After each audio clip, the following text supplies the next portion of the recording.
이제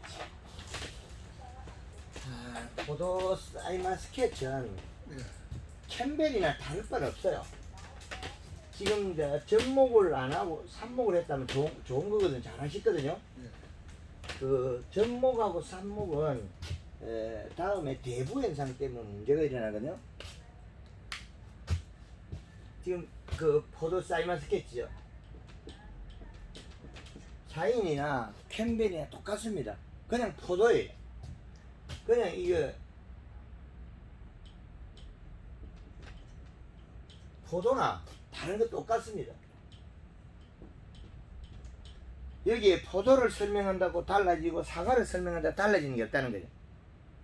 작물은 나무, 밀감도 꽃필 때 잎의 그 힘에 의해서 종이 길어지고 사과도 길어지고 단감 딸기는 넓어지고 그 차이밖에 없습니다. 포도잎이 크면 알알이가 길어지는 거죠. 그래서 포도가 재배할 때 우리가 이런 거대한 축이라는 건 12월달 사계절입니다. 이게 이 사계절을 중심 축을 잡아 놓으면 이거는 비료량을 계산할 수 있거든요.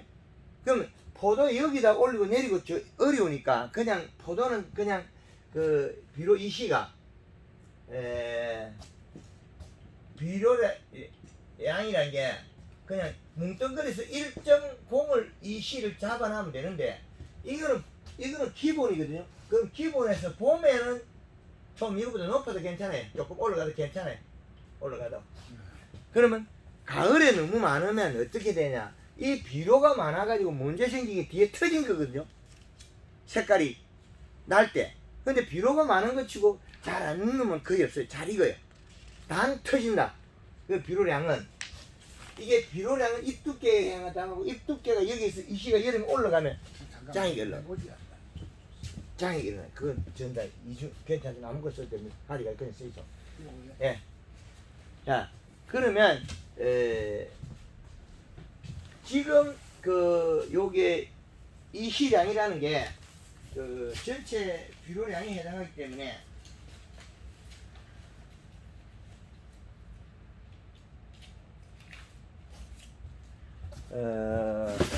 요 비료량은 이 시기에 많으면 장이 일어나거든요. 요 식물들이 여름에 이 시가 1.5란 이 시를 가져가야 되는데 포도에는 1.0이잖아요. 그러니까 봄에 조금 높다고 해서 여기 장이 일어나진 않거든요. 우리가 사계절은 이 축인데 제일 더운 시기는 여기에 해당하거든요. 우리가 제일 추운 시기가 1월 10일 해당하거든요. 1월 31일, 2월 28일, 3월 31일. 그러면 1월 달에 여기가 제일 한더위가 와요. 1월 15일경 1월 15일 제일 추워요. 최고 저온이. 이때가 저온이면 이 반대편에 해당하는 것이 그 7월 15일에 해당한다는 거예요. 그렇지. 예, 우리가 7월 달에 최고 덥고 8월 달에 살짝 넘어가요. 그렇죠? 예. 그럼 7월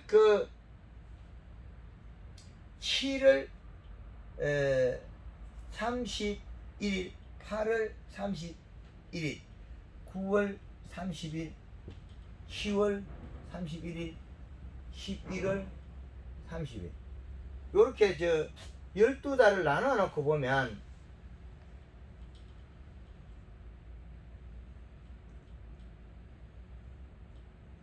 자, 대기 추운 거나 대기 따뜻한 거 시점은 거의 반비례하게 돼 있어요. 그러면 7월 15일에 거의 최고 더울 수가 있어요. 1월 15일이 그 최고 좋은 기거든요. 그러면 요 해당하는 날짜가 반대편에 있다는 거죠. 그러면 이 시기가 7월 15일. 자, 이렇게 두 축이 나눠져요. 1월 15일까지 이래 두 축이 나눠진다는 거죠. 그럼 이 축이 나눠지면 전과 후로 나눌 수도 있거든. 생육 전반기, 후반기로.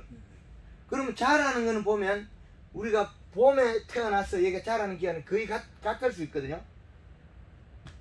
그 4월 초에 눈이 나서 한 달, 두 달, 석 달 반. 요것도 한 달, 두 달, 한 달, 두 달, 석 달. 요 10월 말까지 거의 성숙하고 여기 조금 온도 더 남았네. 요거는 축이 바뀐 것 같은데.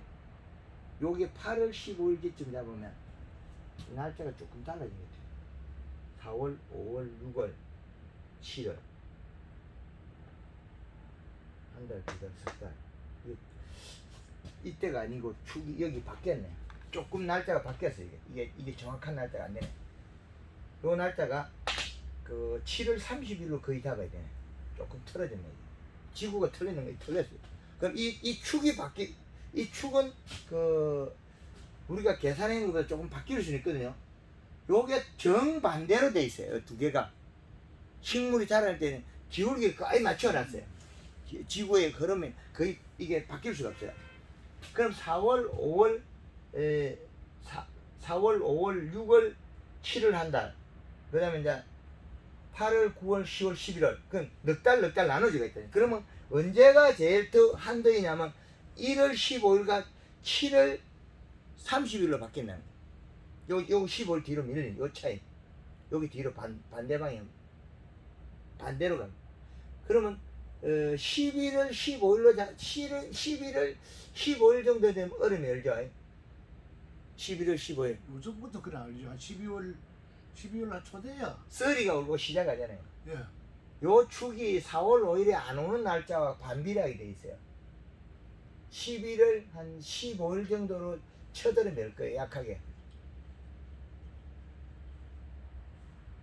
그러면 한 달, 두 달, 석 달 반.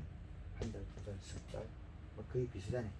4월 달까지 그 썰이 올 수 있으니까. 그 차이는 불과 얼마 아니거든. 이렇게 첫 얼음이 오는 시기와 봄에 순나는 시기에 비례해서 요게 중심축이 나오게 돼 있어요. 작물이 자랄 때는. 그럼 요게 전과 후를 나누면 되는데 식물이 이 숙기가 빨라지면 요걸 약간 방법을 약간 당겨서 해야 돼요. 수학기 시기에 맞춰서. 그러면 숙기가 빨라지면 요 중심축을 약간 앞으로 옮겨줘야 돼. 빨리 익는 것들은. 그래서 6월 30일 돼서 가을 후반기에 그 생식생장으로 칼라만 쓰는 게 있고, 그러면 저 포도를 사이마스가 언제 따죠? 9월 중순부터 10월 정도 사이. 여기 9월 중순에서 10월 중순까지 두 달, 한 달 동안 딴다 그래요. 사람마다 다 틀리는데 제가 예. 저 작년에 소화했는 게 그랬습니다. 그렇게. 10월 돼 가지고 좀 이제 마쳤거든요. 10월 10일에. 예. 그러면 10월 초순에 끝났다는 거죠. 다른 사람보다 조금 일찍 끝났습니다. 그래서 그거는 이시량 차이. 요게 이제 9월 20일에서 10월 10일에 소화가 끝났다는 거죠. 요 정도 따서 하면 다른 사람보다 조금 빨리 딴 자체는 요게 그 유목이고 조기에 그 비료량이 조금 높았을 수가 있어요. 비료량 차이. 그것보다 높으면 그것보다 더 빨리 따요. 근데 여기에 기본으로 가져가야 될 비료량이 있는데 이 비료량이 봄에는 조금 높아도 괜찮은데 수확기 돼서 그 0.8 이상 1.0으로 도달하지 않으면 익질 안 해요. 잎두께가 하는 비료량이 있잖아요. 예. 우리가 비료를 주식에 이게 이제 뭐 질소, 인산가리, 그 다음에 마그네슘, 칼슘 이걸 개개인별로 측정을 못 하잖아요. 그래서 봄에 봄에 기술센터 한번 분석해. 토양 분석표를 가지고 이 표를 가지고 올해의 비료 쓸 양을 그 결정해 가지고 하고, 이거는 100에 100%안 맞아도 그 우리가 토양에서 남아있는 잔량이 있기 때문에 괜찮거든요. 근데 이제 이시 저거 단위가 말입니다. 예. 우리가 이제 그냥 그 염화분 있잖아요. 예. 그 영화물 같으면 뭐 질산염, 뭐 인산염, 뭐 또 칼슘하고 그다음에 마그네슘하고 전부 그 염소 거기 붙음을 해가지고 전부 염이 되잖아요. 예, 그걸 총합했는 어떤 거기입니까? 그렇죠. 우리 이시 척전기회로가 할 때는 예. 척전기는 저걸 두리뭉실하게 하나 염으로 나타내요. 비료가 짧다 싱겁다. 전기가 잘 흐른다 못 흐른다 그 차이로. 그 전기 전에도의 그거 예, 마찬가지. 전기 전도요. 예. 그래서 기술센터에 보면 분석한 거를 예. 그 다음에 이시 척전기를 해서 그 간을 맞추면 되거든요. 예. 그래서 그 두 개를 갖다가 기술센터에 분석해가지고 전기 전도율 센터 분석한 거는 우리 그 사용하는 현지하고 맞진 않아요. 우리 한국말농법에 그 사용하는 표하고는 왜 안 맞냐면 이 시량은 두 개가 안 맞거든요. 왜 안 맞냐면 기술센터에는 기계가 물을 녹이가 하기 때문에 녹게 나와요. 정밀이라는 기계가 우리가 현장에서 사용하는 그거보다 조금 무디거든요. 그럼 그거 아까요 기술센터에 나온 수치하고 예. 그 이시 측정기를 했는 수치하고 해가지고 한 몇 분 해가지고 그 수치는 이시가 만약에 일일찍에 뭐 질소분하고 뭐 얼마더라 다음에 그건 안 되죠. 그건 안 되죠. 그거는 분석 불가한 거고. 그래서 기본적인 기술센터에 본 분석이 있어야 된다. 비료량 분석. 요거는 꼭 필요합니다.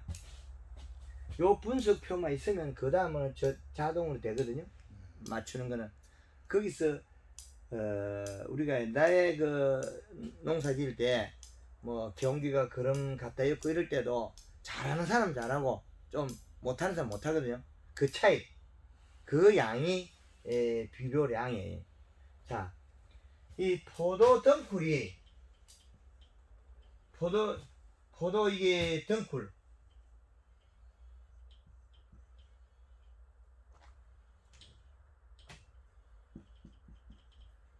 이 덩쿨이 나가는 마디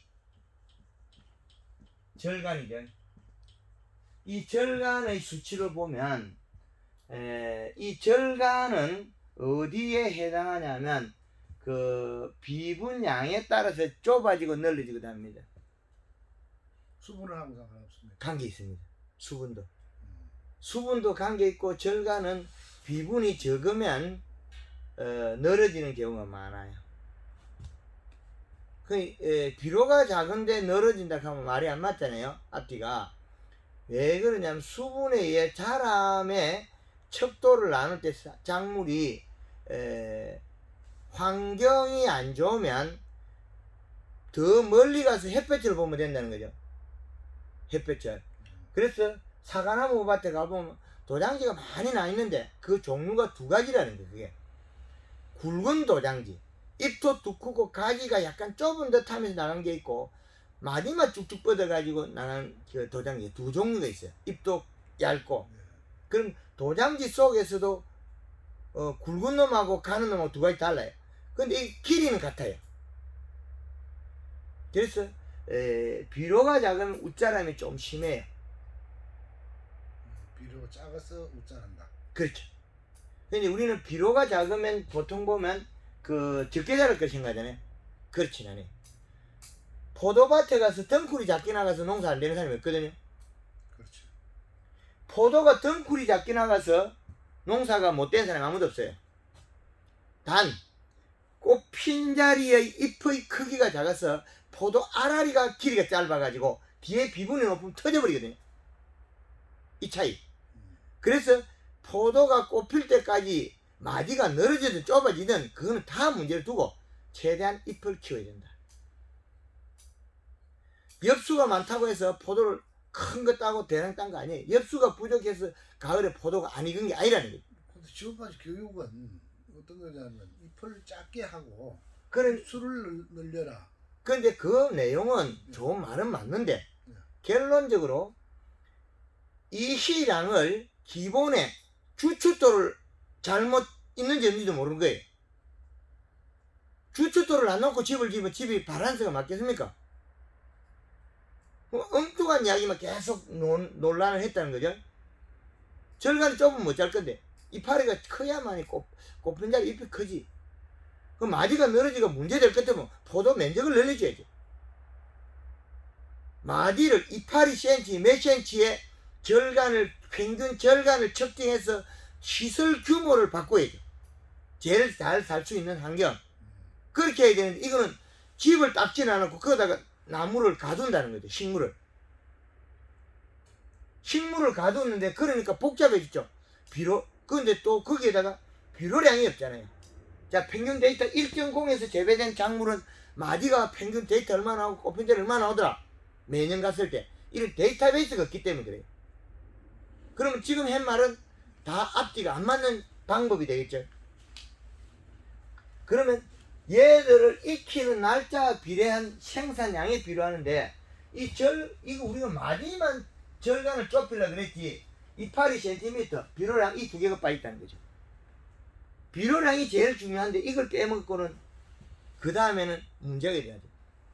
그러면 얘들이 덩쿨이 나올 때 이파리는 우리가 이파리가 태어났으면 이 잎은 직접 비료를 먹어요. 잎에서 뿌리에서 온 거 먹어가지고 우리가 종방향기를 확보를 못하기 때문에 요 잎을 키우라는 거죠. 잎을 키우면 잎이 두께만큼 성장을 해요. 성장판이 남아있을 때 안에서 성장판이 남아있다는 건 약간 오물이 있는 기고 성장판이 없다는 건 피해진 거예요. 그 둘 차이가 나는 거예요. 그래서 성장판이 남았다는 건 아주 중요한 일이에요.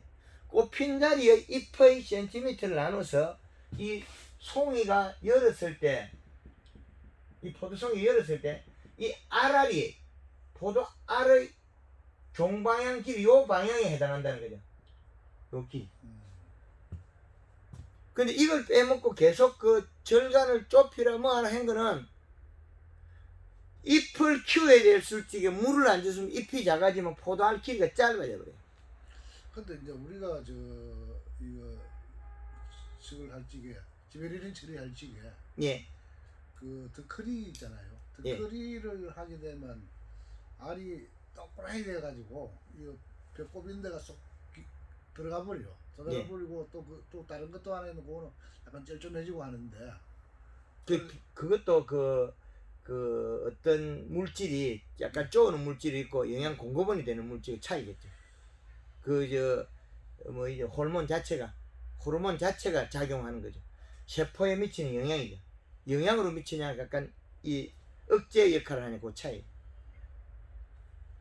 그래서 이 작물들이 자라는 데는 기본 틀이 있거든요. 기본 틀을 벗어날 수 없어요.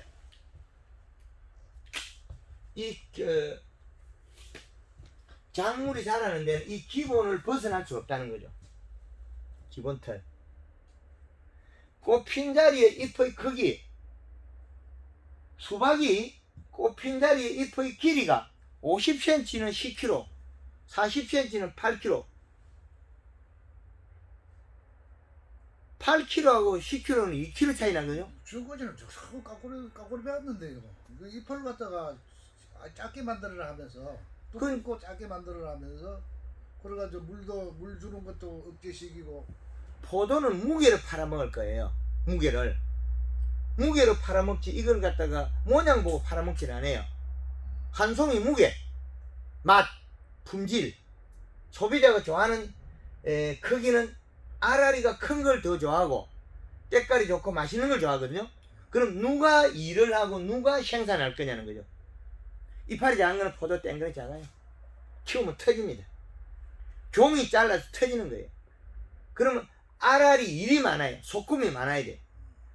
포도 송이 꼭지가 짧아요. 열매 꼭지가. 열매 알알이가 꼭지가 짧아가지고 다닥다닥 붙어가지고 소금은 많이 해요. 일이 복잡해집니다. 이파리 키우면 이것도 길어지고 알알이도 큼직큼직하게 잘생겼어요. 이게 요 지경이라 그러나 요 꼭지 요 있잖아요. 예. 이게 통상 보면 짧아가지고 예. 어떤지 때를 놓치면 아래속기 할 적에 못하죠. 놓치면 막 이 가위가 안 들어가서 이거 아래속기 힘드는데 달라붙어가. 요 잎이 좀 작. 길게 하는 방법이 없습니까? 꽃핀자 잎을 키우면 됩니다. 그럼 종이 길어져. 복숭아가 황금을 넣고 보면 하나도 안 떨어져요. 복숭아 꼭지 짧아서 떨어지거든요. 꽃핀 자리에 잎을 키우고 종을 키워버리면 꼭지도 길어져요. 볼펜에만은 굵은 데 붙여도 복숭이 안 떨어져요. 이런 원리를 적용시켜야 되는데 이런 위치에 맞지 않는 걸 갖다가 계속 합류시킨 거죠. 자, 꽃핀 자리에 잎을 키우려면 목련 시비 골드 그린 2리터에 설탕 골드 그린 2리터에 설탕을 5 내지 이게 그 한 7.5kg까지 해야 될 겁니다. 왜 설탕을 강의하는 데마다 이게 노지일 때는 설탕을 더 늘려도 괜찮아요. 왜 그러냐면 노지에 설탕을 더 늘리는 거는 여기 15kg까지 늘리는 거는 왜 늘리냐면 노지에 봄 냉해가 있거든요. 탄수화물 농도가 늘어나면 순 나오는 시기가 늦어져요. 늦어진다. 그렇죠. 좋은 창고에 양파를 저장하면 황금알 농법한 거는 양파에 순이 안 나요. 좋은 창고에서. 이듬해 8월달 가도 순이 안 나와요. 10월달 가도 괜찮아요. 몸속에 영양이 많으면 환경이 부족할 때 순이 안 나와요. 이제 이해되나요? 식물에 제일 중요한 건 탄수화물이에요. 탄수화물 빼놓고 이야기는 좀 어려워요. 설탕을 혼입하는 거는 조금 편차가 있는 거는 그날 제가 기분 따라서 조금 달라지지만은 노지나 그 하우스 비가리면 차이가 조금 있어요. 또 하우스 안이냐 또 그거냐 또 차이가 나고 하우스 시설 완전히 그 무가온 하우스 그죠? 그 요거는 간이 비가림 작은 거 이 차이에 따라서 실내 온도 환경이 다르거든요. 그래서 이게 뭐 엽채류에 할 때도 강하게 쓰라 그럴 때도 있고 쓰지 마라 그럴 때도 있고 그 작물의 이론을 갖다가 저처럼 완벽하게 이해하면 제가 한마디 하면 다 알아들고 다 하겠죠. 그러나 작물마다 이론을 다 정리 못해. 자, 요거는 제주도에서 얼음 밀감을 살리는데 눈 맞은 거 요거는 물 500에 설탕 10kg 뿌렸어요. 얼어버리면 이게 껍질이 붕 뜨거든요. 설탕을 쳐가지고 그 다음날 비 오고 바로 딱 졸아 붙여버려요. 당 함량이 떨어지면 요 잎이 일을 안 해버려요. 탄수화물 농도가 떨어지면 잎이 일을 안 해요. 근데 설탕을 뿌려준다고 해서 설탕이 이거 잎에 흡수가 됩니까? 안 먹으면 아마 그게 안 일어나면 제가 말을 못 하겠죠. 그래서 우리가 이제 이론상으로 봐서는 그 오렌지를 그 막이든지 그럼 숨구멍으로 들어갈 수 있는 그 크기가 보통 그러면 제초제는 먹고 안 죽어야죠. 뭐 1나노든지 0.5나노 정도 돼야 이 입자가 작아야 들어간다 하는데 설탕물이 그 정도 작습니까? 해보면 잘 먹습니다. 정말요. 해보면 잘 먹는데 저는 이제 회장님 이 설탕 뿌려준다는 이걸 갖다 한 번 더 경험도 못 해봐가지고 그래 의문이 생겨가지고 물어보는 거예요. 마늘이 마디가 짧거든요. 예. 설탕 칩이 양에 따라서 크게 다 달라져요. 제각각. 요게 더 짧은 것도 있거든요. 보면 절간 길이가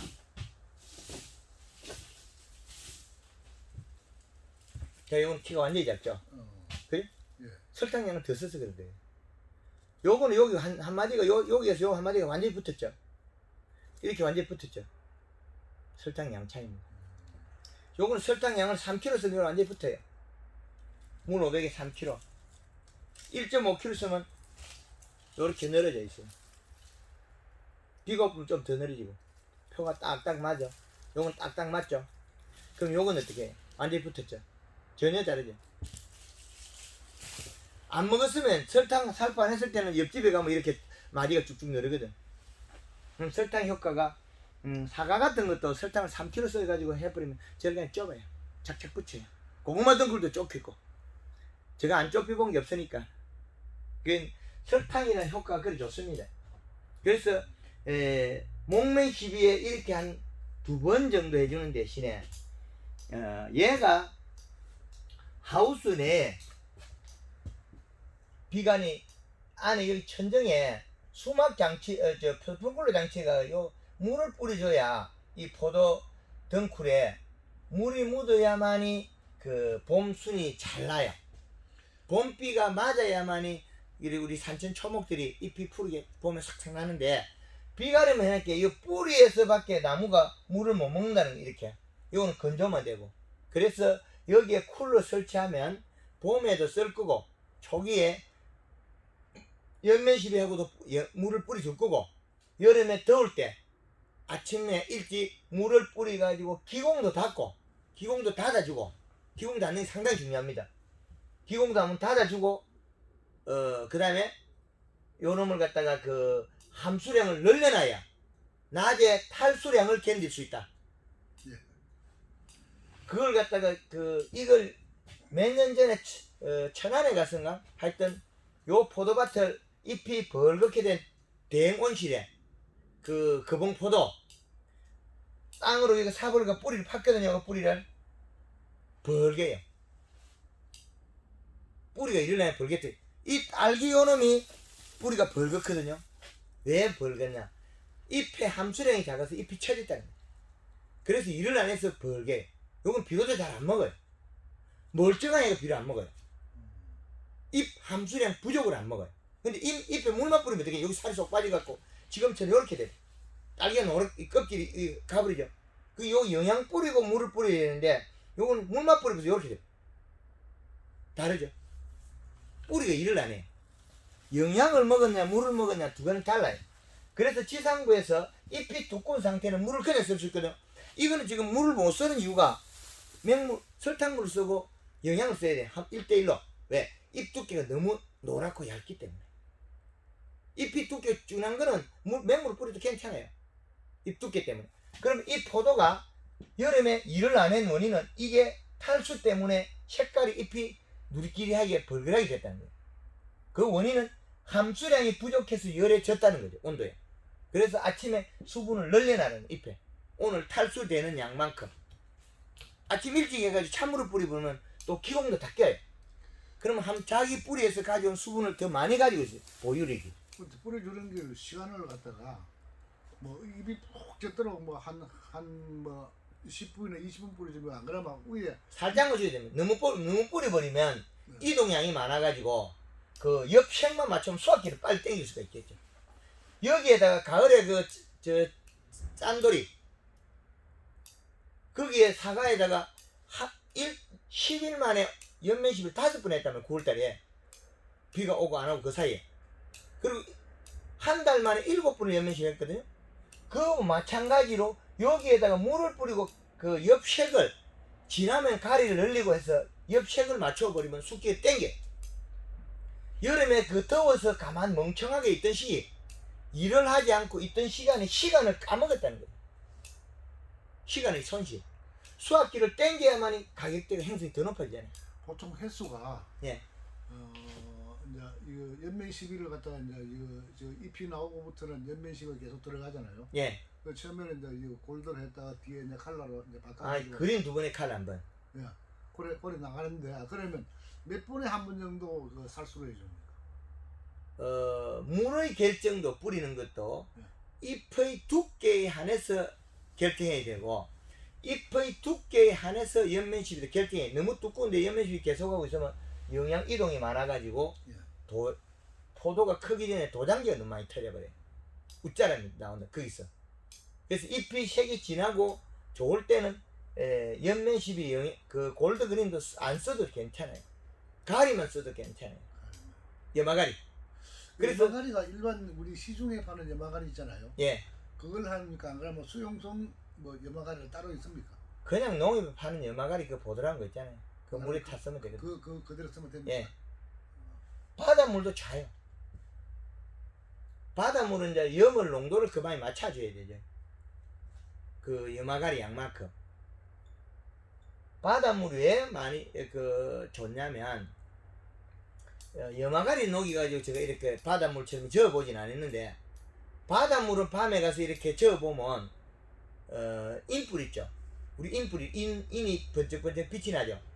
그것처럼 바닷물이 노를 저거나 물을 떨어뜨리면 그 불이 반짝반짝반짝해요. 야광. 우리 옛날 시계 여기 야광 그 불 끄고 난 빛 나오는 거 있죠. 그 인이거든요. 그 인 성분이 바닷물에 많이 녹게 돼 그냥 보여요. 바닷물 자체는. 그래서 바닷물도 좋고 뭐 왕소금을 뿌리라 그러기도 해요. 염화가리 꼭 먹고 하면 왕소금은 염화가리 양만큼 공급해라. 얘들은 또 노지각은 달라가지고 탈수량이 많기 때문에 가리양을 함부로 많이 사용해서 안 된다는 거죠. 1kg 이상은 사용했다면 안 될 거예요. 그리고 잎의 함수량이 꼭 가지고 있을 때, 잎이 너무 얇을 때는 가리를 쓰면 타버려요. 그게 이해되죠? 그게 가리나 염화가리나 왕소금이나 같은 키로를 쓰면 돼요. 소금에는 그 꼭 가리 성분만 아니고 칼슘, 마그네슘 뭐 이야기했잖아요. 바닷물 자체는 밤에 가서 그 이렇게 물을 떨어뜨려 보면 인이 번쩍번쩍번쩍하게 보여. 그거 하나만 봐도 인이 바닷물에 있다고 우리가 말을 잘 안 하잖아요. 근데 노를 좀 이렇게 아주 예쁘게 나와요. 인이 바닷물에 떨어뜨려 나오면 인이 반짝반짝반짝해요. 그렇게 바닷물에는 많은 미네랄이 있습니다. 그래서 이제 그 포도 덩쿨의 절간을 좁히는 거는 이 설탕으로 쓸 건데, 이 설탕으로 쓰면 이게 이제 여기 쿨러가 물을 뿌리고 할 거냐 안 뿌리고 하는 그 차이거든요. 물을 뿌려 놓고 쓸 때는 설탕을 뒤에 쓰는 게 나아요.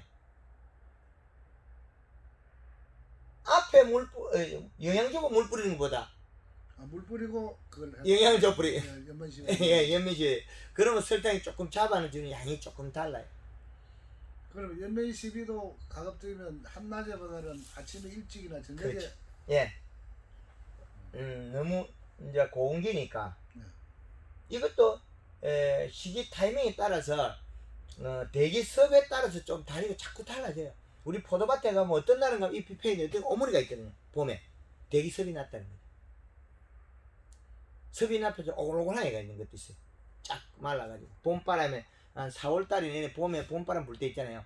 그럼 대기 섭이 엄청 났다는 거죠. 그럴 때 경우 있습니다. 그래서 기본이 되는 비료량이나 덩쿨의 그 꽃핀 자리의 잎의 크기는 아주 중요하다. 잎의 크기를 못 맞추고 포도 알의 길이를 결정할 수는 없다는 거예요. 잎의 크기가 이 잎의 크기가 앞으로 얘를 먹을 살 수 있는 위치에 있는 얘들도 같이 크거든. 그 잎만 커지면 이 종방향 길이도 커지면서 알이 크게 클 수 있는 자리를 잡죠.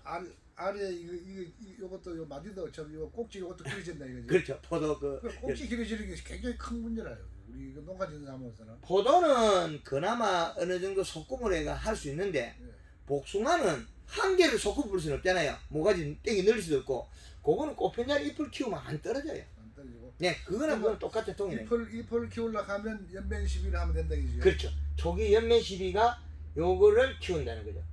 요때 이제 목면 시비는 2리터였지만은 연면 시비 때는 그 1.5리터 그린 1.5리터에 설탕 요거는 3kg 이 더 써도 죽진 않아요. 그래서 이제 여기 이 열매가 맺혀가지고 꽃 피게 되면 설탕은 중지시키거든요. 예, 그렇죠. 왜 그냥 꽃대에 거기에 묻어버리면 포도 송이에 묻어버리면 이게 설탕이 까만 곰팡이가 피더라. 설탕이. 그래서 이제 포도 송이에 안 묻게 한 번씩 써준다면 설탕이 괜찮아요. 이 포도는 이게 조금 우리가 고소득 작물이거든요. 고소득인 만큼 우리가 시간과 경제적인 투자를 같이 해줘야 돼. 그 투자를 안 해가 심어놓고 늦게 따거나 맛없는 포도 따면 안 되잖아요.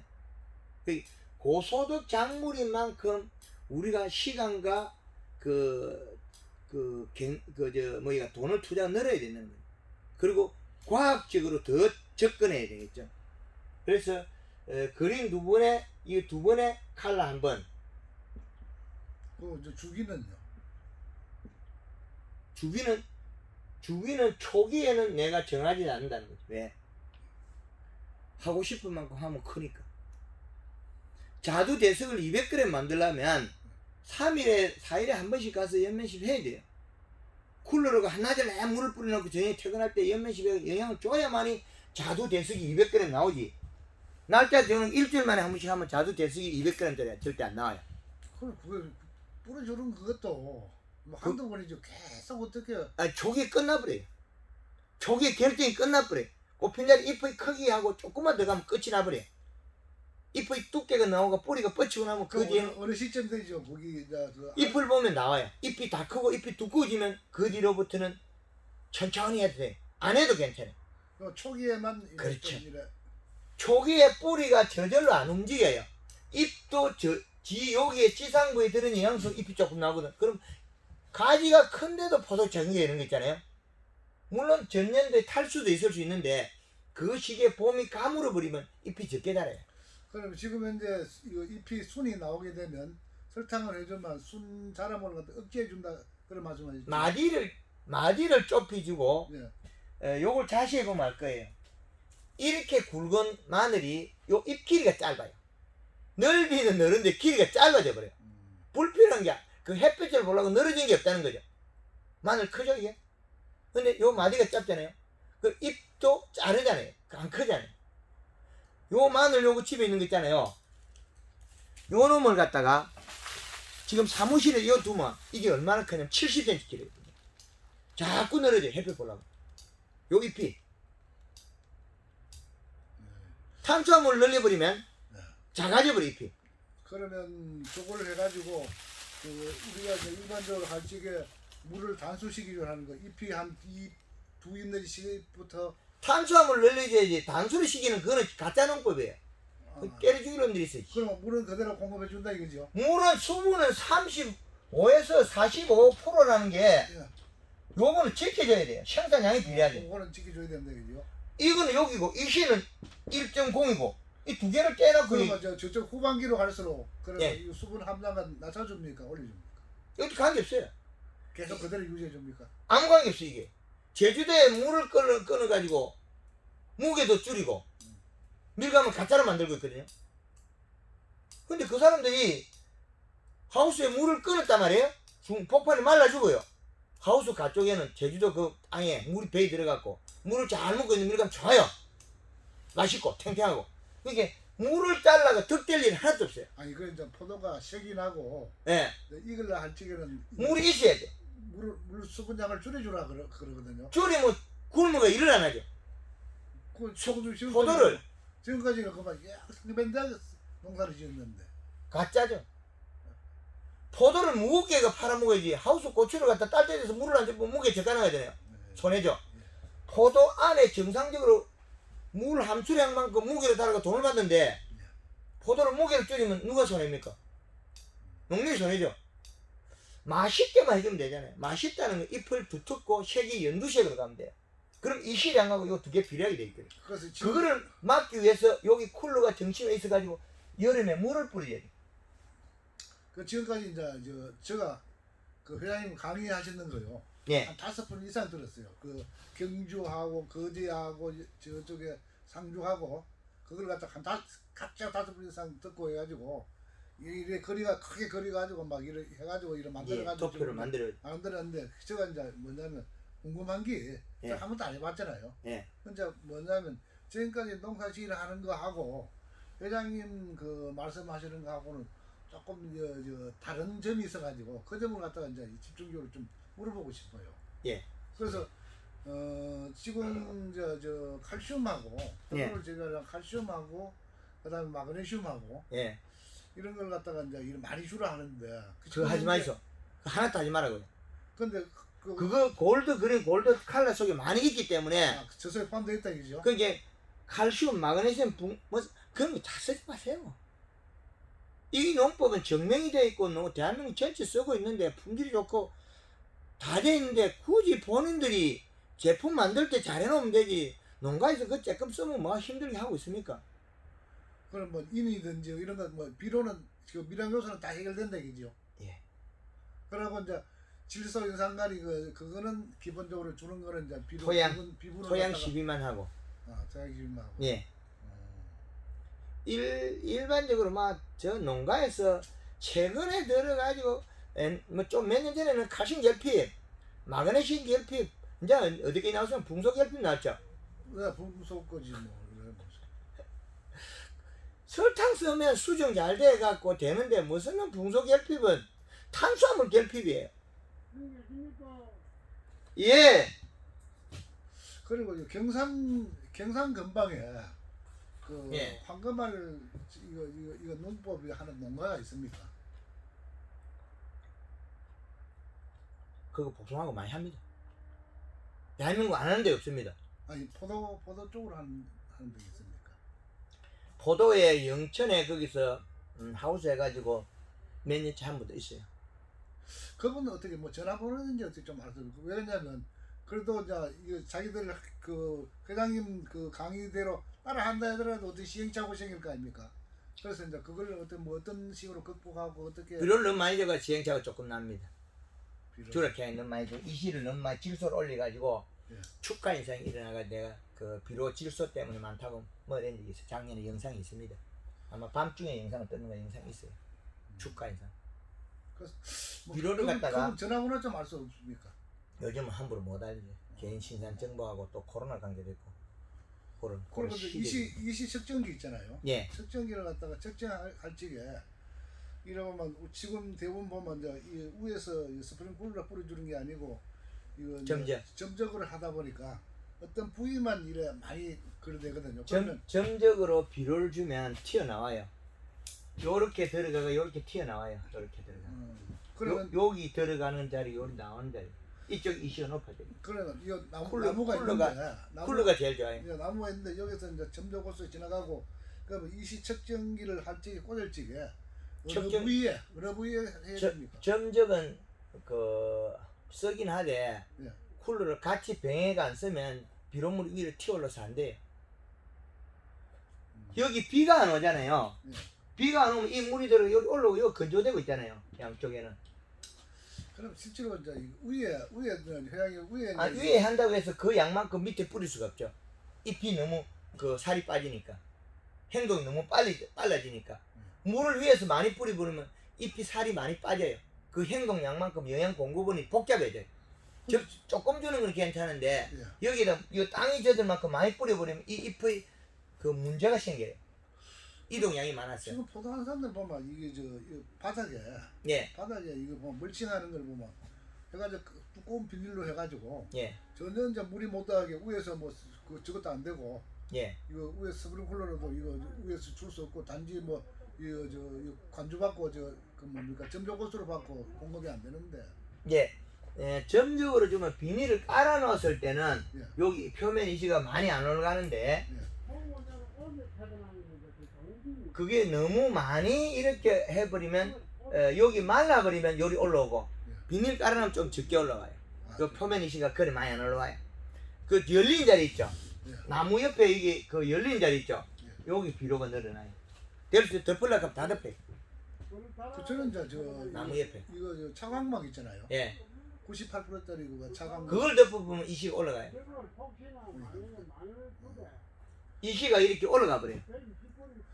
그러면 한 얼마 측정하려고 하면 뭐 올라가더라도 측정하려고 하면 어느 정도 떨어져 가지고 합니까? 뭐 이거 고랑이 합니까? 그러면 뚝에 그걸 관계 없어요. 요거 그 점적에 가까이도 해보고 예. 약간 띄우고 해보면 내가 몇 군데만 찔러보면 이제 아 어디에 기준을 잡아야 되는 데이터가 나오니까 그 깊이는 어느 정도 가야 됩니까? 5cm, 10cm, 15cm 요렇게 그 깊이까지.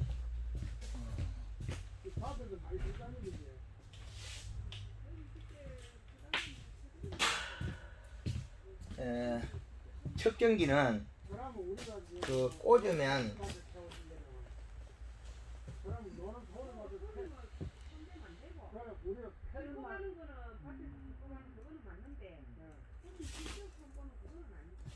지금 그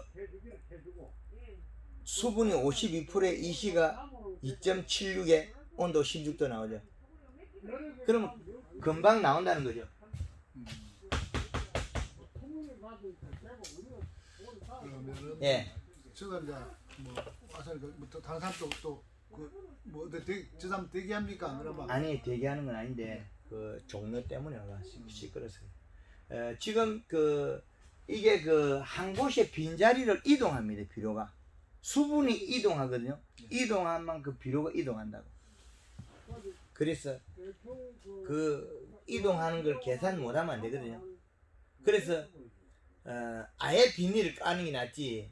그 안 그러면 그 차광망을 90몇 프로짜리 깔았을 때는 쿨러를 써줘야 돼요. 예. 근데 콜로를 치지만 이게 그대로 물이 다 안 떨어지고 예. 어떤 떨어지는 부분만 몰리가 떨어지면서 밑으로 쭉 흘러내려온다고. 이게 뚝이 이래 있으니까 편편하지 안 하고요. 약간 뚝으로 있으니까. 예, 그래도 물은 그 갑니다. 꿀 나면 자꾸 섬에 들어가고 농도가 같이 지거든요. 그래서 쿨러를 준 거하고 점적으로 준 건 차이가 또 많아요. 그것도 미시하게 있습니다. 요 결정은 여기에서는 함수량에 비례하고 잎의 열상에 의해서 뿌리가 움직이냐 안 움직이냐 또 차이가 나거든요. 그럼 세 개를 해야 된다는 얘기네. 예? 위에 뿌려주는 거, 또 위에 또 이거 그냥 스프링클러. 바닥에 여기 뿌리도 지온이 내려가거든요. 바닥에 쿨러를 돌려도 땅바닥에 쿨러를 돌려도 지온이 내려가고 여기 잎에서 물을 주면 아침에 함수량을 오전에 일찍 함수량을 늘려놓으면 낮에 탈수를 견디낸다는 거죠. 그래서 이건 중요한 이유예요. 이제 연면 시비를 언제까지 할 거냐 결정은 잎의 두께를 보고 잎이 두꺼우면 뒤집어져요. 얇으면 오므려져요. 그렇게 예, 잎이 뒤집어지느냐 오므려지느 차이거든요. 예. 그러는 이제 그래 가지고 뒤에 저 익을 때까지 이제 예. 이거 요 앞에 뭐 전방이 꺼지는 예. 그 7월 31일까지는 골드하고 뒤에는 이제 칼라로 아니요. 칠하고 요 시기가 일반적으로는 요 더위 요거는 온도거든요. 더위가 일어나는 일이고 요 생식과 생증을 전환할 때를 보면 7월 15일 요쪽에 잡아주거든요. 여기서 여기 전과 후를 바뀌거든요. 여기서 여기 앞에는 그린 2회에 칼라 1회를 하는데 여기는 칼라만 써요. 칼라하고 염화가리만 써요. 이 앞에는 그 앞에도 잎의 두께에 따라서 염화가리 쓰는 거죠. 염화가리도 계속 씁니까? 그렇죠. 잎이 두꺼우면 염화가리 써서 생식을 늘려줘야 수확이 빨라지죠. 잎이 얇으면 염화가리 양을 줄이는 거고. 이게 온도에 따라서 뿌리가 발달해서 지상부가 자라는 거죠. 온도도 관계있고 잎의 크기에 비례한 것도 다른데 여기 잎의 두께에 의한 뿌리 발달이 일어나는 거죠. 뿌리 발달을 했을 때 뿌리의 이시가 가져간다. 수분 함수량이 이 두 가지거든요. 이 두 개를 떼놓고는 이야기할 수가 없다는 거예요. 일반적으로 우리는 그 작물 강의할 때 한금알 농법하고는 다를 거예요. 계절적으로 맞게끔 책에 나오는 그 자체만 알려주는 거죠. 그 책은 지금 써져 있어요. 그거는 정보는 이미 많이 만연화되어 있는 거잖아요. 그럼 우리가 농사 짓을 때 새로운 정보를 많이 알아야죠. 새로운 정보. 얼마의 규격에 디테일하게 다 맞아떨어져 세분화되어 있고. 세분화를 시키라는 거죠. 근데 이제 회장님 강의는 이제 식물 자체를 생육을 갖다가 이제 잘하게 해주는 기고, 그다음에 이제 여기에서 우리가 포도 이제 이런 길이든지 알맹이 길이든지 이런 거는 우리가 일반적으로 하는 대로 하면 된다 이거죠. 알맹이가 우리가 그 지베린 처리라든지 그 수정할 때 그거는 관계 없는데 꽃핀 자리의 잎의 크기에 의해서 과실의 종방향 길이가 바뀌어버려요. 그 생산량이 바뀐다는 거예요.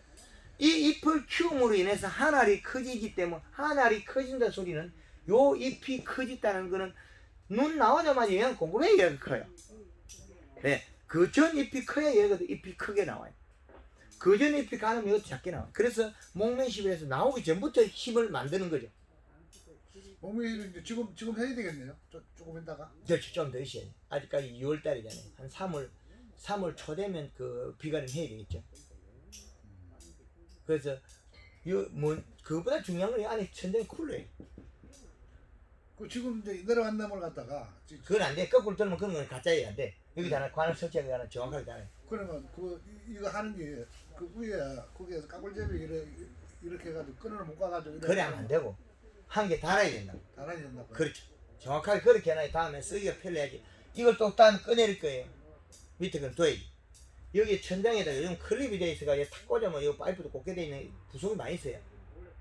파이프 여기 탁 꽂아갖고 여기 호스를 탁 꽂는 그런 부속이 있다고요. S자로 된 부속이. 요 파이프에다가 S자로 된 요런 부속이 있거든요.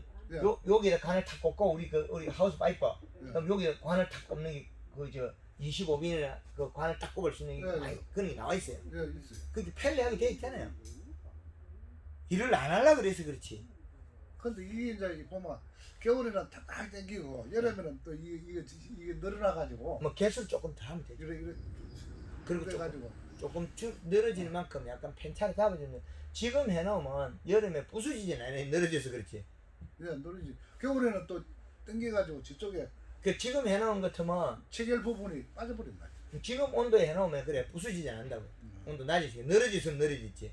그리고 여기 이제 쿨러가 이렇게 여기서 이제 파이프에서 쿨러를 이렇게 당쳤을 때 이 쿨러 헤드 위에 여기 낙수 방지를 쓰면 좋아요. 낙수 방지. 그럼 물을 뿌릴 때 똑 떨어져야지 한 군데 줄줄줄 세고 있으면 안 되네. 그러면 물 입자 분사되는 물 입자 크기는 상관없습니까? 예. 어떻게 보면 미세하게 분사되니까 어떤 거는 좀 굵게 해가지고 약간 굵어도 괜찮아. 요거는 이제 굵으면 여기 떨어지겠지. 양쪽에 측면에서 맞아가. 예. 그런 부분이 있는데 뭐 그거 조금 떨어진다고 큰 문제가 안 되기 때문에 약간 크면 이게 띄엄띄엄해야 되겠지. 약간 그림. 그럼 이제 잎이 이래 보면 여기 이제 이래 아르져 가지고 비닐 된 데 있고 예.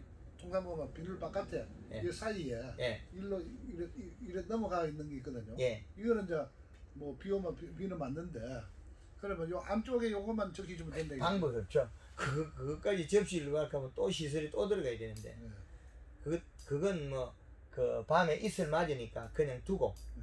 안에 밖에 이거 크게 문제 안 돼요. 장애가 없어. 이건 타지 않거든요. 문제는 이 안에 타거든요. 타는 부위가 주로 어디쯤입니까? 이게 한 중간 지점에 제일 중요한 자리에 타고 있어요. 여기 햇빛이 비치가지고 이게 포도 덩쿨이 요렇게 올라가 있거든요. 예. 이렇게 요 자리 중요한 자리 여기 타고 있어요. 아주 중요한 자리 타고 그 있어요. 스푼구를 돌리다 보면 예. 이게 이제 원심력에 날아가다 보니까 예. 물방울 날아가다 보니까 요 폭판자면은 예. 물방울이 안 떨어지거든요. 튕기가 오니까 관계없어요. 근데 이게 이제 많이 닮아. 예. 옆에 이제 튕겨와가지고 그래 되는데. 아니 그 튕기가 오야. 간접 물도 떨어지고. 한잔 드릴까요? 그리고 여기서 벽에 받아치고도 튀어오고. 한잔 드릴까요? 그래서 여기에서 여기에서 쿨러를 달아야만 이게 해결한다는. 요즘은 또 점적 호스식으로 돼가지고 바로 분사되는 그 관도 나왔다 그런 이야기 하더라고요. 밀어버리면 여기서 바로 쿨러처럼 분사되는 호스가 나왔대요. 점적처럼 해가지고 바로 밀면 바로 여기서 분사되는 호스. 예, 그런 호수. 그걸 갖다가 저 호수를 잘 쓰고. 시설되는 데 가서 한번 보면 이게 가는데 그걸 안 하고 하려고 하니까 또 시행착오가 자꾸 생기고. 예, 요렇게 해가지고 돌려주는 거죠. 그게 제일 좋은 방법이에요. 돌려주는데 예. 어떻게 시설 해놓은 데 없어요? 요렇게 해놓은 사람들 예. 큰 대형에도 해놓은 데 있고 소형에도 해놓은 데가 아마 있을 겁니다. 어디요? 군위에서는 아마 해놨어요. 이게 쿨러 잠궈 해가지고 요거 해놨어요. 요거를. 예. 그럼 가서 한번 보면 좋은데. 예, 요게 이게 이제 최근에 이제 비가림 나온 게 요렇게 완전히 덮은 게 이거 두 개 단타로 준 게 있죠. 이게 두 개 단타를 요렇게 된 거 있죠. 예. 요게 문제가 일어나요. 봄에 봄바람 시기부터 잎이 말아버려. 이제 기류가 더운 공기 빠지라고 그러는 거 아닙니까? 그렇게 기류가 씌어가 요 이파리 말라버리더라고요. 한번 그런 적이 있어요. 여기 바람에 이 바람이 새니까 바람이 그 방향을 포도 비가린 밭에 바람이 봄바람만 불고 잎이 마른 적이 있어요. 근데 저래 해놓으면요 밑에 이 공기가 그러면 굉장히 세더라고요. 이게 그렇죠. 옛날에 그 양계장이든지 이런데 예. 그걸 해놨거든요. 그 아래쪽에 보면 시원하거든요. 시원한 게 문제가 아니고 탈수량이 많이 가지고 예. 잎이 마른 적이 있어요. 잎이 뽀얗게 희끗희끗 말라붙거든요. 요 기류 때문에. 이것도 괜찮아요. 이게 좋은 점이 있는가 하면 나쁜 점이 또 있어요. 그 봄바람이 말라 잎이 보드라올 때 기류가 세니까 말라붙어요. 그래서 요것도 마찬가지 여기다 지금 풀을 설치했거든요. 이것도 양쪽으로 다 달아진 것도 비가림도. 그래서 7월 15일 기점인데 수확 시기가 그 8월 9월 약 2달밖에 안 되거든요. 예. 2달밖에 요걸 6월 말로 땡기도 돼요. 괜찮아요. 6월 말로 땡기 15일 앞으로 땡기는 거거든요. 예. 생식 전환율을 더 빨리 땡기도 괜찮아요. 그러면 이 과일 익는 게 좀 빨라질까요? 그렇죠. 그리고 옆색을 진한 색에서 연한 색으로 빨리 바꿔야 되는데 그거는 가리 함량이거든요. 그럼 단풍하고는 어떤 거 있습니까? 단풍은 더 세게 덜 아프는 거고. 아니 그래 하면 단풍도 빨리 덜 그렇죠. 겠는 빨리 하죠. 저장 탄수화물 그 마지막에 저장도 빨리 하죠. 단풍이 들어가. 근데 요 시기를 요 가리로 가서 이 시량에 함수량에 잎 두께의 가리 양을 비례하면 숙기가 빨라지는 거죠.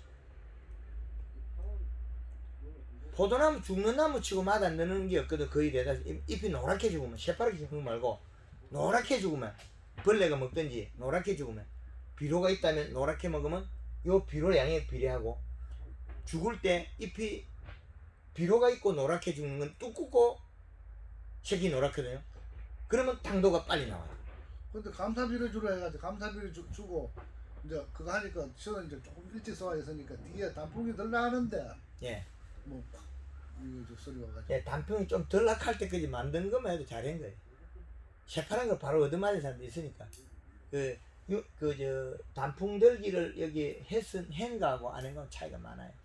그 탄수화물 넣으면 축적이 됐는데. 예, 그래서, 여기 그 숫기를 조정하는 거는 잎 두께에 비례한 엽색이다. 엽 두께는 토양 이시량에 해당하고 함수량에 해당한다는 거예요. 이 두 가지를 빼놓고 이야기하면 전체가 안 맞아요. 그러면 이 포도 이제 농사질지에 예. 수분 함량을 지켜주고 또 이시 저것도 이제 해가지고 예. 맞춰가지고 비료를 해가지고 하는데 우리가 이제 수색하는 게 있잖아요. 수세는 예. 지상부에서 예. 함수량을 늘려주고 연면시비 횟수만 하면 수세가 바뀌어버려요. 우리가 수세를 확보하는 거는 힘을 좋게 한다는 소리잖아요. 예. 힘을 좋게 하는 건 마디가 늘어지고 또 단점이 있잖아요. 근데 마디가 늘어났다고 해서 수세가 좋다고도 볼 수 없거든요. 물을 뿌리거나 그 지상부 잎에나 그 땅의 함수량이 늘어나면 마디는 늘어져요. 그 잎의 두께가 좀 부족할 뿐이지. 마디를 늘린다가 수세가 좋아지는 게 아니고 잎 두께 포도 넝쿨이 이래 나오면요. 예. 보통 이게 한 5월 하순대만 예. 뭐 6월 초순이나 되는 것 같으면 이 가지 이거는 끝나 다 형성 다 되거든요. 우리가 그 길이만큼 확보했다는 거죠. 예. 열몇 마디 되죠. 그걸 보통 뭐 잎이 뭐 12개, 11개 이래 되거든요. 예. 그 적심해 버려요. 이러는데 적심하고 하는데 그때 이제 수세가 그때는 이제 그거 한다고 해서 절간이 늘어나고 그런 건 없잖아요. 예. 없는 단지 뭐냐면 이제 이 순이 신초가 자꾸 나와가지고 따져야 되는데 예. 그 이제 어느 정도 수세가 확보돼야 또 과일 이것도 이래 예. 유지될 거 아닙니까? 예. 그러면 그 수치 이제 판단하는 건 어떻게 해요? 이시 측정해보고 이시 함수량 측정해보고 예. 그 다음에 연면 시비에 비례한다. 초기 연면 시비에서 잎이 두꺼워야만이 뿌리가 발달하기 때문에 수분을 측정하고 이시를 측정하고 연면 시비에서 해버리면 잎이 두꺼워가 뿌리 발달은 전혀 하게 돼 있거든요. 이거는 변치 않습니다. 왜 연면 시비하는 목적은 잎을 크게 키우고 두껍게 키우는 데 목적이 있거든. 설탕을 쓰는 거는 절간을 좁히는 데 있고, 그 설탕, 이게 마늘 이것도 좀 전에 얘기했잖아요. 잎이 햇볕을 안 보면 길어져 버려. 그래서 탄수화물 넣으면 축소할 수 있죠. 예. 그 마늘 저걸 집에 여기 두면 봄 되면 이게 얼마나 70cm가 늘어 잎이. 그렇게 길어져요. 그런 식으로 광양이나 탄수화물, 설탕은 이래 많은 영향을 미치거든요. 이 설탕이라는 거는. 설탕 아주 중요해요. 설탕이 그 역할을 해주는데 이걸 갖다 무시할 수 없는데, 단 문제는 포도송이에 가서 문제를 일으키죠. 봉지 싸고 나면 설탕을 또 써도 괜찮아요. 빨리 싸버리면. 근데 포도 봉지가 설탕을 쓰면 검은 곰팡이가 펴요. 그 봉지를 벗겨버리면 괜찮은데 그 봉지를 계속 쓸 때는 문제가 있다는 거죠. 수학 끝날 때 그냥 봉지를 씌워놔야지. 쓰고 있는 건 괜찮은데 그 봉지를 이제 그 봉지채 판매를 하면 안 된다는 거죠. 봉지 아니고 그거 한 것도 빼내고. 예. 예. 봉지채 판매하는 건 안 좋다는 거죠. 봉지를 빼고 파는 건 괜찮고. 이제 어떻게 더 질문 있습니까? 보자. 잘 쳐고 온 거 하면 잘 챙기고 해서. 그리고 저거 있잖아요. 예. 아까도 질문했지만 이거 포도 알 이거 지경이 길어지게 하는 거. 그러면 봄에 설탕을 선물해 가지고 절간은 짧아지면서 입도 예. 커지고 입도 두꺼워지면서 그거는 많이 안 줄어요. 그건 많이 안 줄어. 아니 모가지는 여기 길어져야 되는데 꼭지는 그래 안 짧아진다고. 꼭지는. 이게 짧아지는 게 아니고 길어질 수 없는 얘기죠. 예, 그 길어지는 거는 꽃핀 날 잎의 크기에 비례하게 돼. 그러니까. 그렇지. 그래서 이제 지금 이러면 뭐 알사이 골드든가 꽃기를 그 길어지게 짧은 시간에 키울 수는 절대 없고. 그래서 우리가 이거를 제가 몇십 년 연구해가 데이터 나온 게 있는데, 영양을 공급해서 요 잎을 꽃핀자리 잎을 키우려고 하면 목면십이 들어가 해야 되고, 그 전 단계 가을에 단풍을 들여야 되고, 요만 골탱해야 되고, 이렇게 많은 일을 해야 되는데, 이거 단지 거기 가서 영양제 한번 쳤다고 요 길어져 택도 아니죠. 절대 안 길어집니다. 예. 마지막에